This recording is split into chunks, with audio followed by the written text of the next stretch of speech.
इसलिए 100 जन्मों का पुण्य उदय होता है और जिस दिन संत के दर्शन हो जाते हैं उसी दिन समझ लेना कि आज हमारा भाग्योदय हो गया। जो आज महात्माओं के दर्शन हुए, आओ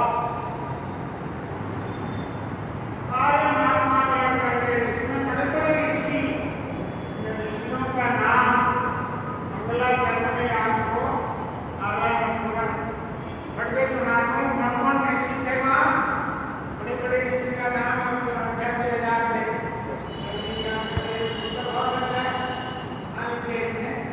मुखिया होते हैं, मुखिया होता है, उसके नाम का मुद्दा आ जाता है।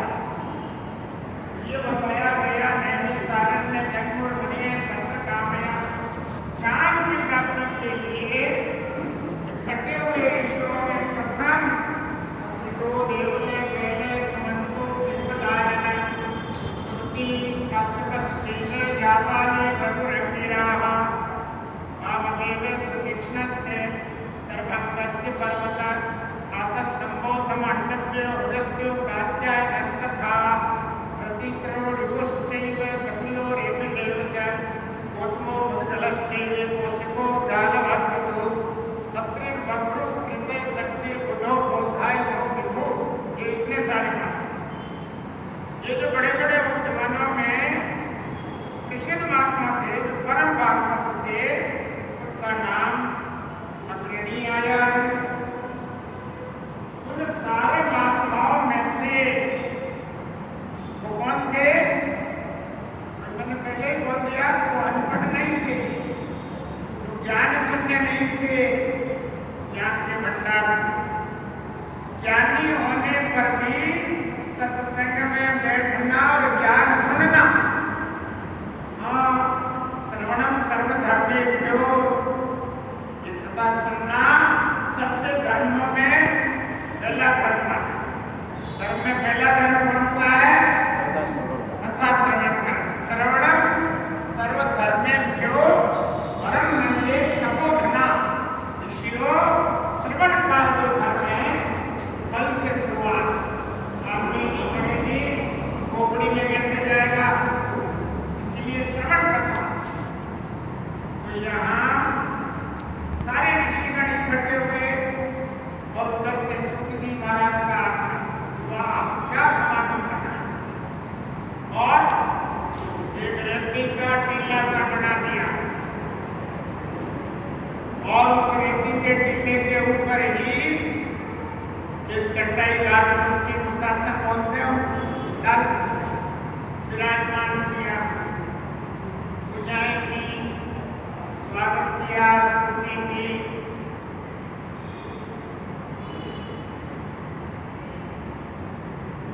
ततस्तुते समायान्तम रक्तवल्कलधारिणम, लाल वस्त्र धारण किए हुए थे, लाल रक्तवर्ण लिखा है, और प्रसन्न वदनम शांतम परमार्थ विशारदम, मुखम प्रसन्नम, मुख में सदा प्रसन्नता बनी रहे। बहुत बड़ी बात, ज्ञानी का मुख कभी उदास नहीं होता, अध्यात्म योगी कभी निराश नहीं होता, और आत्मज्ञानी को कभी सपना नहीं आता। सपना आता है, भूत प्रेत दिखते हैं, सारी उम्र उसी में आए, किसानों से उठ के आते वापस, एक मोक्ष में नहीं जा रहा है, समझ रहे हो? पड़ोस में बना रखा है ना पास में, वहां से छोड़ के घरों में आ रहे हैं। एक को पालने से किसी को मोक्ष में नहीं जाने देंगे, जाएंगे तो कभी रामद्वारा में भागवत होगी, महाराज आएगा तो सब साथ साथ जाएंगे, नहीं तो साथ पर लेट घूमेंगे, डोरियां पड़े रहेंगे आसपास बाहर में, जाने नहीं देंगे। जाकर एक नहीं जा रहा है, क्या देवता आ गया, शादी हुई तो बात तो धोनी हो, दोनों बड़े देवता आ गया, कहेंगे घोटिया करने में बैठा के, भूत प्रेत घर में बैठा के रखोगे, कैसे सुखी हो? सपने में नहीं आएगा, कहाँ आएगा बेचारा? क्या तकलीफ है संसार, आओ प्रसन्न बनो, सोतम समायातम अशेषे गुण संपन्ने अशेषानंद संप्रदम, अशेषे गुण संपन्न। अरे भाई गुण संपन्न तो सभी हो जाते हैं, अशेष गुण संपन्न, अशेष का मतलब कोई बाकी नहीं रहा, कोई अतिरिक्त, और उसके बाद में अशेषानंद संप्रदम। अशेष आनंद क्या होता है? आनंद तो आनंद होता है नहीं, अशेष, ये जो अतिशय शब्द का जो प्रयोग है, अशेष शब्द जो है विशेष, ये तो कहते हैं अतिथि ने क्या बोलते ऊपर, विशेष अतिथि है और ऊपर कोई और बैठा, ऐसा मानते हैं ना। ये समझने की जरूरत है, ऐसे महात्मा कोई संसार का अतीन्द्रिय पुरुष इसको कहना चाहिए, ज्ञान की सारी इंद्रिय रुद्रपुंड्रम नरसिंहम नाम मुद्राविराजितम, नाम मुद्राविराजितम। यहाँ ऊर्ध्वपुंड्र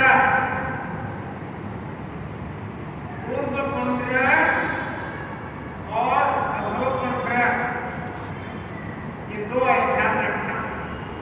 शेरुमार्गियों का तिलक, ये तिलक की बात है। ऊर्ध्वपुंड्र क्या होता है? ऊर्ध्वपुंड्र जो तिलक सीधा ऊपर की तरफ किया जाता है, श्री तिलक, ये पग की लौ की तरह, तो ऊर्ध्वपुंड्र कहलाता है। और जो सीधा यूं किया जाता है, तो उसको कहते हैं अधोपुंड्र, त्रिपुंड्र कहते हैं उसको। अधोपुंड्र तो नहीं मैं बोल रहा हूँ, त्रिपुंड्र कहा जाता है। और ऊर्ध्वपुंड्र पता पड़ गया, बहुत